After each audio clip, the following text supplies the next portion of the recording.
மக்கள் அனைவருக்கும் வணக்கம். நான் உங்கள் அரசியல் விமர்சகர். நேத்து ஒரு துயரமான சம்பவத்த மத்திய பிரதேஷ், ஜபல்பூர்ல பார்த்தோம். அதுல 9 பேர் இறந்திருந்தாங்க. சில பேர தேடிட்டு இருந்தாங்க அப்படின்னு சொல்லி நியூஸ் பார்த்தோம்.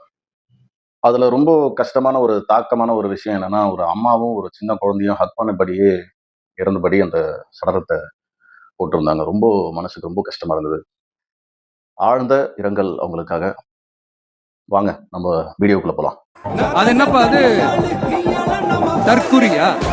ஒண்ணு மட்டும் சொல்றேன், எழுதி வச்சுக்கோங்க. இந்த தற்குறின்னு சொல்றீங்கல்ல, இந்த தற்குறிகள்லாம் ஒன்னா சேர்ந்துதான் வாழ்நாள் பூரா விடையை கண்டுபிடிக்காத முடியாத அளவுக்கு உங்க அரசியலே ஒரு கேள்விக்குறியாக்க போறாங்க.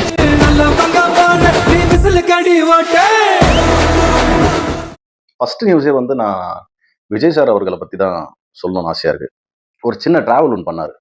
திருச்செந்தூர் கோயில் போயிருக்காரு. அதுக்கப்புறம் ஷிரடி போயிருக்காரு.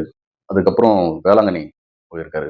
இப்போ பொது வாழ்க்கைக்குள்ள இறங்குனதுக்கு அப்புறம் நான் இதை சார்ந்தவன்ட்டு சொல்லக்கூடாது. நான் இந்த மதத்தை சார்ந்தவன், நான் இந்த ஜாதியை சார்ந்தவன் அப்படின்னு வந்து சொல்லக்கூடாதுன்றது ஒரு பொது வாழ்க்கையில இருக்கிற எல்லாருக்குமே தெரியும்.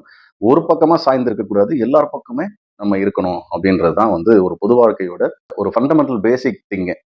அதை புரிஞ்சவங்க தெரிஞ்சவங்களே எப்படி பேசுறாங்க அப்படின்னா, இவர் ஏன் திடீர்னு இந்த கோயிலுக்கு போறாரு, இவர் ஏன் திடீர்னு இந்த கோயிலுக்கு போறாரு, இவர் ஏன் திடீர்னு வேளாங்கண்ணி போறாரு. நீங்க எந்த கோயிலுக்குனா போகலாம் தமிழ்நாட்டில், அது பிரச்சனையே கிடையாது.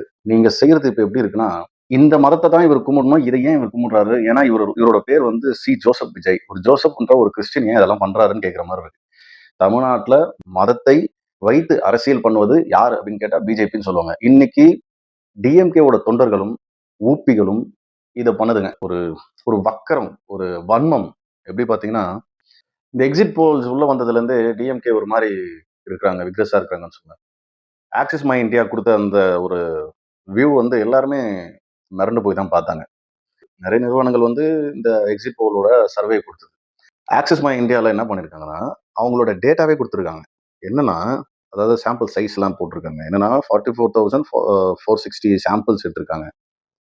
அவங்க யூஸ் பண்ண கார் உட்பட நம்பர் ஆஃப் இனோவாஸ்ல இருந்து அவங்க யூஸ் பண்ண காரு, சர்வேஸ் எத்தனை பேரு, அந்த மாதிரி இவ்வளோ டேட்டாவையும் வந்து அவங்க வந்து கொடுத்துருக்காங்க. மற்ற சர்வே எல்லாம் பார்த்தீங்கன்னா இப்படி ஒரு கிளியர் டேட்டாவே கொடுக்கல. ஆனா அவங்க எல்லாருமே சொன்னது என்னன்னா டிஎம்கே ஆட்சிக்கு வரும், டிஎம்கே ஆட்சிக்கு வரும். இன்னைக்கு இந்த ஆக்சஸ் மை இந்தியா வந்து டிவிகேக்கு சாதகமா சொன்ன உடனே ஒரு மாதிரி அடுப்புல வந்த மாதிரி சுத்திட்டு இருக்காங்க. எக்ஸிட் போல் நடந்ததுக்கு அப்புறம் நடக்கிற விஷயங்கள்லாம் நீங்க பாத்தீங்கன்னா ஒருத்தர் மூஞ்சில கூட சிரிப்பு இல்லை. டிபேட் எல்லாம் பேசுற ஆட்கள் எல்லாமே வன்மத்தை தூக்கி கொட்டுறானுங்க. டிவிக்கு ஓட்டு போட்ட எல்லாருமே ஒரு கீழ்த்தனமானவர்கள்ன்ற மாதிரி பேச ஆரம்பிச்சிட்டாங்க. அப்பாற்பட்டு விஜய் போன்ற நபர்களுக்கு கிடைக்கின்ற ஒவ்வொரு வாக்கும் தமிழ்நாட்டுக்கும் தமிழர்களுக்கும் அதிர்ச்சி. முதல்ல அதை நம்ம தெளிவுபடுத்தி வாக்கு போட்டிருக்காங்க. அதுதான் அது ஒரு கேவலம். அதான் சொல்றேன், ரொம்ப ஒரு மோசமான நிலைன்னு. தமிழ்நாட்டை பத்தி எந்த அடிப்படையாகவும் கிடையாது. நான் சொல்றேன், பேசணும் ஒன்று பேசணும். ஐடி கம்பெனில வேலை பார்க்கிற பலரும் வந்து பாவேகாவுக்கு சென்னை வாக்களித்திருக்கிறார்கள். இவன் எவனாவது சோத்துல முன்னாடி தட்டில சோறு போட்டு உட்கார்ந்து அந்த சோத்தை சாப்பிடறாங்க, அந்த சோறுல உப்பு போட்டு சாப்பிடறாங்க. அந்த சோறு திராவிட முன்னேற்ற கழகம் அவனுக்கு தந்த சோறு. விடியல் மூஞ்சி விடியாத மூஞ்சா ஆயிடுச்சோ. நீங்க அந்த மே 1 நேத்து நடந்த நிகழ்ச்சியில கூட பாத்தீங்கன்னா ரொம்ப ஒரு மாதிரி காட்டமா இருந்தாரு சிஎம் சார். அதே மாதிரி இன்னொரு இடத்துல பாத்தீங்கன்னா எதிர்கட்சிகளை பத்தி ஒரு கேள்வி கேட்கறாங்க. பலமா பாக்கல, பலவீனமா பாக்குறேன். நான் எங்க வேலையை பாக்குறோம். ஒரு பதட்டம் தெரியுதுல ஒரு மூஞ்சில. யாரு ஜெயிக்கிறாங்க தோக்குறாங்கன்றது அதுக்கப்புறம் தான் எல்லாருக்குமே தெரியும். இந்த எக்ஸிட் போல்ஸ் எல்லாம் வச்சுட்டு ஒன்றும் பண்ண முடியாது. கன்ஃபியூஷன் தான் அது. சூசைட் அட்டம் பண்ற விஷயங்கள் எல்லாம் பேசிட்டு வராங்க. எப்படின்னா சின்ன பசங்க எல்லாம் வந்து ஒரு 18 வயசு 17 வயசுல இருக்கவங்க எல்லாம் வந்து விஜய் சார் தான் ஜெயிப்பாருன்ற ஒரு மென்டாலிட்டியில இருப்பாங்க. அவங்களுக்கு வந்து கொஞ்சம் புத்தி சொல்லுங்க. இந்த பிள்ளைகள்லாம் விஜய் அண்ணா தான் சிஎம் கனவுல இருக்காங்க. அந்த கனவு அவங்க அப்படி வரல, தோத்துச்சுன்னா அந்த பையங்களுடைய எதிர்காலம் என்ன? அது ஏதாவது தவறான நடவடிக்கைக்கு போயிடக்கூடாது, அதை முதல்ல கண்காணிக்கணும்னு அவர் ஒரு எச்சரிக்கை கொடுத்துருப்பாரு. இந்த ஆள்லாம் வந்து சொல்றாங்க, ஒரு கேடுகட்ட ஒரு அசிங்கமா வருது வாயில, சொல்லக்கூடாதுன்னு பாக்குறேன்.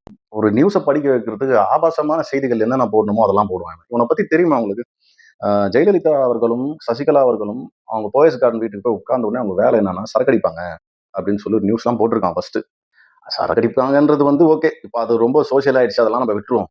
ஆனா தயாரிக்கிற ஏரியால இருந்து பைப் போட்டு அந்த குழா வச்சிருப்பாங்களாம் வீட்டுல. அந்த மாதிரி ஒரு கேடுகட்ட பத்திரிகையாளர் தான் இந்த நக்கீரன். எவனா அதை பண்ணுவானா? இதற்கப்புறம் இது எப்படி இந்த நரேட்டிவ் செட் பண்றாங்கன்றத பாருங்களேன். சூசைட் பண்ணிப்பாங்க, அப்புறம் வந்து வேற எதனா பண்ணிக்க போறாங்க, அவங்களுக்கு கொஞ்சம் ஜாக்கிரதையா பாத்துங்க, ஹெல்ப்லைன்லாம் வந்து நான் ரெடி பண்றேன் அப்படின்ற மாதிரிலாம். இவ்வளவு குழந்தைங்க மேல இவ்வளவு பாசமா இருக்கிற இந்த ஆட்சி ஏன் வந்து 55% வந்து போக்சோ சட்டங்கள் வளருது, பாலியல் வன்கொடுமை வளருது, 2.5 வயசு குழந்தைய ஒருத்தன் வந்து ரேப் பண்றான், 6 மாசம் குழந்தைய ஒருத்தன் ரேப் பண்றான், விளாத்திக்குளத்துல ஒரு குழந்தைய ரேப் பண்ணி வெட்டி போடுறான். அந்த கேசஸ உன்னால தடுக்க முடியலனாலும் பரவாயில்ல, ஓகேவா? தடுக்க முடியல, நீ தடுக்க மாட்ட, அத குறைக்கவாது ட்ரை பண்ணிக்கலாம்ல. உன்னோட 5 வருஷ காலத்துல இது அதிகரிச்சு தான் போயிருக்கு. இன்னைக்கு போக்சோ சட்டங்கள் எவ்வளவுன்னு எனக்கு தெரியல, டேட்டா தெரியல, எடுத்தா தெரியும். இது தெரிஞ்சு நடக்குது. தெரியாமலாம் இன்னும் எவ்வளவு நடக்கும்ன்றத நீங்க கொஞ்சம் மனசுல நினைச்சுக்கோங்க. யோசிக்கவே ஒரு மாதிரி கஷ்டமா இருக்கு. இவ்வளவு டேலண்டா இருக்கிற இந்த ஆட்சி, இவ்வளவு வந்து குழந்தைகள் மேல வந்து அக்கறை கொண்ட இந்த ஆட்சி ஏன் இப்படி பண்ணுதுன்னு தெரியல. நம்ம திருமாவளவன் அவர் ஒண்ணு சொல்லிக்கிறாரு, விஜய் திமுக அதிமுக எதிர்ப்பு வாக்குகள், ஓகேங்களா, என்பது தமிழக அரசியல் களத்தில் எப்போதும் உள்ளன. அதாவது எதிர்ப்பு வாக்குகள் மட்டுமே விஜய் பெறுவார், அவர் வந்து ஆட்சி அமைக்க மாட்டார். கிருஷ்ணகிரியில உங்களுக்கு ஒரு விஷயம் தெரியல,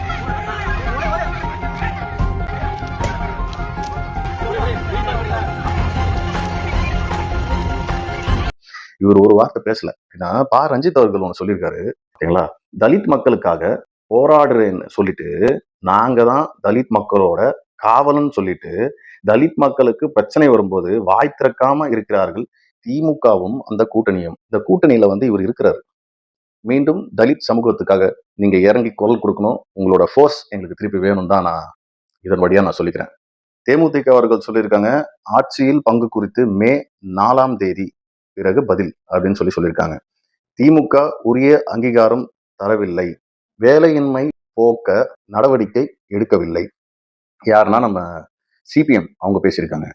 தமிழக காங்கிரஸ் ஒன்று சொல்லியிருக்காங்க, தமிழக அரசியலில் காங்கிரஸ் இனி ஒருபோதும் நடுநிலை வகிக்க போவதில்லை, எங்களுக்கான உரிமையை கேட்டு பெறுவோம்.